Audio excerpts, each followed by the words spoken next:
গোলাপাড়ার পক্ষ থেকে লাল গোলাপ শুভেচ্ছা, লাল গোলাপ শুভেচ্ছা।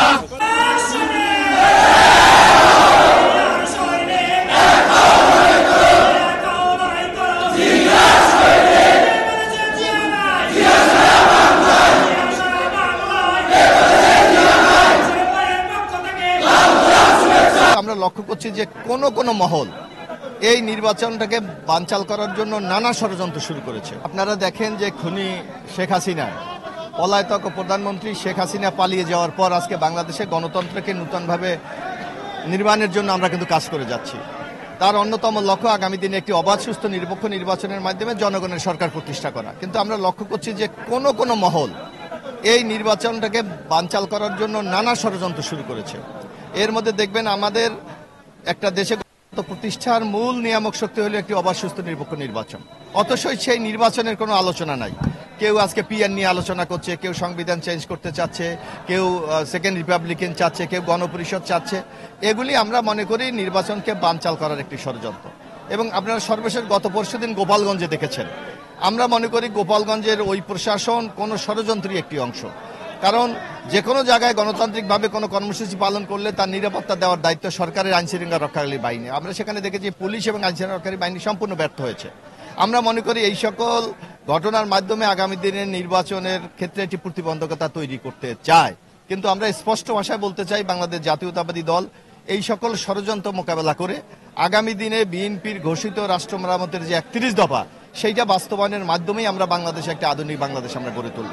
সুতরাং কোনো ষড়যন্ত্র আমাদের এই পথ চলাকে বাধাগ্রস্ত করতে পারবে না। বরং আমরা আশা করি ইনশাল্লাহ আগামী ফেব্রুয়ারিতে নির্বাচন হবে। আর আপনি জামাতের প্রসঙ্গে বলেছেন, জামাত একটা রাজনৈতিক সংগঠন, তারা নিজস্ব কর্মসূচি তারা দিতেই পারে, আহ্বানও জানাতে পারে। এখন হলো কোন ন্যূনতম ইস্যুতে ঐক্যবদ্ধ হবে সেটা আগামী দিনে আলোচনার মাধ্যমে এটা বোঝা যাবে যে আসলে রাজনৈতিক দলগুলি কোন ইস্যুতে ঐক্য তৈরি করে। আসলে দেখেন, আপনারা দেখেন আওয়ামী লীগের 15 বছরে আমরা কিন্তু দলের ব্যানারে অনেক জায়গায় অনেক কর্মসূচি পালন করতে পারি নাই। যে বিএনপি, যুবদল, ছাত্রদল প্রোগ্রাম করলেই বাধা, গ্রেপ্তার, নির্যাতন, গুম। কিন্তু আমরা তখন আমাদের যারা সহযোগী সংগঠনগুলি ছিল, এই যে জাতীয় অতিথি ফোরাম, অন্যান্য সংগঠনগুলি, এরা কিন্তু জীবন বাজি রেখে পাশাপাশি আমাদের সাথে তারা সহযোগিতা করেছে। তা আমরা মনে করি যে বিগত 15 বছর যেমনিভাবে তারা গণতন্ত্রকে উত্তরণের জন্য কাজ করেছে, আগামী দিনও যে একটি কঠিন নির্বাচন আমাদের মাঝে আসছে, অর্থাৎ জাতীয়তাবাদী শক্তিকে বিজয়ী হতে হবে, সেই বিজয়ে এই জাতীয়তাবাদী ফোরাম একটা গুরুত্বপূর্ণ ভূমিকা পালন করবে বলে আমরা বিশ্বাস করি। দেখছেন যে ইলেকশন আমরা এখানে যারা আমরা উপস্থিত আছি এরা পটুয়াখালী 4-এর, অথচ ঢাকাতেও তাদের একটি শক্ত অবস্থান আছে।